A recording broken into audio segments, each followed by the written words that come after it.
переходим к следующему слайду, где более подробно поговорим об аренде.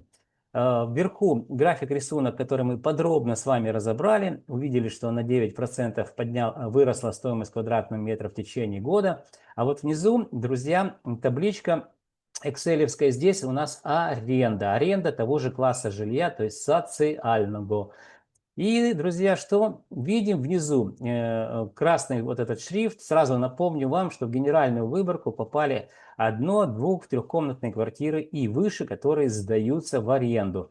$793 я привел, есть как в гривне, курс Национального банка на июнь месяц 2026 года, на 31 июня. Сравниваем мы, естественно, поквартально июнь 2026 года с июнем 2025 года. Средняя стоимость аренды по городу 793, что показало, в отличие от 2025 года, также июня месяца, 768, показало рост на 3,54%. Друзья, вот здесь немножко углубимся, да, можно так сказать, в теорию. Это на самом деле вполне реальные показатели поведения рынка недвижимости в сегменте аренда. Почему? Да потому что вот в качестве примера давайте возьмем, есть у вас 10 тысяч долларов, только, друзья, не цепляйтесь за слова, сейчас начнете там писать мне. Я в качестве простого примера, то есть арифметика там элементарная. Если у вас 10 тысяч долларов, вы решили получать пассивный доход с данной суммы, несете в банк на любой территории, в любом городе Украины, да, и вы узнаете, что вы получите всего лишь 1% годового, так сказать, дохода по данному депозиту. То есть 10 тысяч принесут вам пассивный доход $100. Риски огромные, банк может закрыться, обанкротиться и так далее. То есть это явно не вариант. А вот если вы приобретете недвижимость за 10 тысяч, квартиру купите, сразу говорю, что вы не купите за 10 тысяч квартиру, но в качестве примера, в качестве, чтобы математика как бы работала, вам проще было считать. Так вот, пассивный доход вы будете получать, если купив квартиру за 10 тысяч, вы будете ее сдавать в аренду, вы будете получать 3,54% в годовом измерении.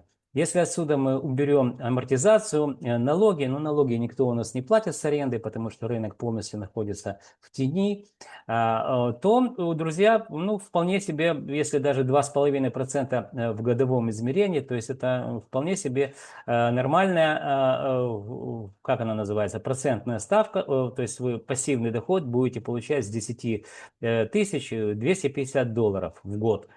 При этом это у вас квартира, которая ваша, и она генерирует, в общем-то, такие денежные потоки. В отличие от того, что 10 тысяч, которые лежат в банке, с ними все что угодно может произойти, и при этом там всего лишь $100. На простом вот таком арифметическом, так сказать, примере рассказал вам, что происходит с арендой и почему я считаю, что аренда в городе Львове ведет себя адекватно, потому что, ну, не может быть как, например, в городе Днепр, который является лидером по росту аренды, там аренда выросла на 8 почти процентов в годовом измерении, то есть, ну, больше, чем в 2,5 раза, чем в городе Львове. Но это связано с тем, что город Днепр является прифронтовым городом, естественно, он наполнен людьми, которые обслуживают военно-промышленный комплекс, это ремонтируют, ну, не все ж в Днепре, так сказать, специалисты по ремонту там военного вооружения, там изготовления там каких-то беспилотников, возможно. Поэтому вся эта категория людей, работающих в ВПК, они неплохо зарабатывают, живут на съемных квартирах, но и также офицерский состав, линия фронта рядом, офицеры живут не в казармах, а живут в квартирах. Все это создает ажиотаж и не только по городу Днепр, а по всем прифронтовым городам, даже по городу Запорожье, городу Сумы. Мы видим, как аренда растет в годовом измерении на 6%, где-то на 7%, где-то на 8%. А так как город Львов спокойный город относительно, здесь аренда растет минимальными, но вполне разумными, так сказать, темпами. После Львова идет город Киев, там тоже где-то порядка 4% в годовом росте мы наблюдаем аренду. Итак, друзья, ну, вроде как подробно все вам рассказал, закрываю показ слайдов.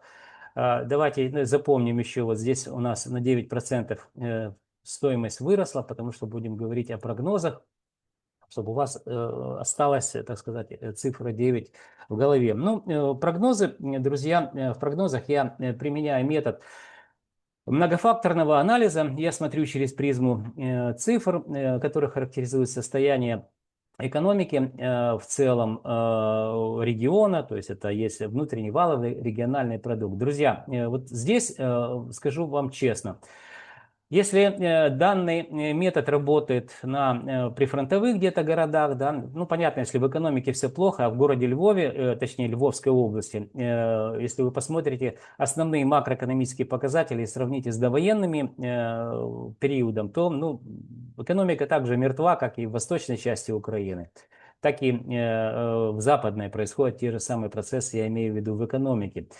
Так вот, по логике что происходить должно с недвижимостью? Она должна, недвижимость, дешеветь. Почему? Потому что недвижимость является сегментом украинской экономики. В городе Львове это не происходит, как и во всей западной части Украины. Мы видим, что за год подорожало на 9%. Я все-таки предполагаю, что этому росту рано или поздно придет, так сказать, это, помните, любой пузырь, который надувается, что с ним происходит рано или поздно, он просто лопнет, да?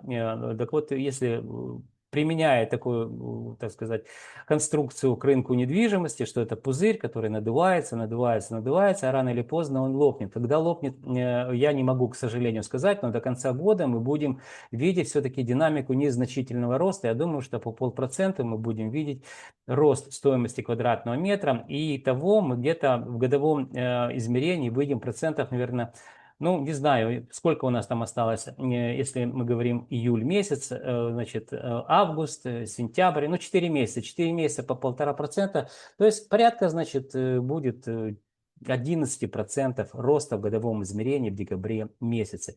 А вот следующий год, друзья, я предполагаю, что все-таки рынок недвижимости не только города Львова, но и Западной Украины наконец-то начнет реагировать на те внутренние показатели экономики, которые, в общем-то, характеризуют истинное положение дел. Но не может в нищей стране, где не осталось практически мужчин, которые не воюют, да, ну не может расти недвижимость по причине того, что недвижимость растет в том случае, если все хорошо в экономике. Если люди, как помните, зарабатывают, ну, недвижимость находится вверху потребительской пирамиды. То есть сначала ты зарабатываешь себе там на жизнь, на хлеб, на одежду, потом у тебя появляются личные деньги, ты уже дорогие вещи, машины приобретаешь, и только потом ты решаешься купить недвижимость. То есть исходя вот из этой потребительской пирамиды, мы понимаем, что сейчас люди просто выживают, какой там недвижимость, дорогие вещи, да, быть бы живу. И вот этот неадекватный рост недвижимости, он абсолютно не соответствует как экономике, так и внутреннему настроению людей.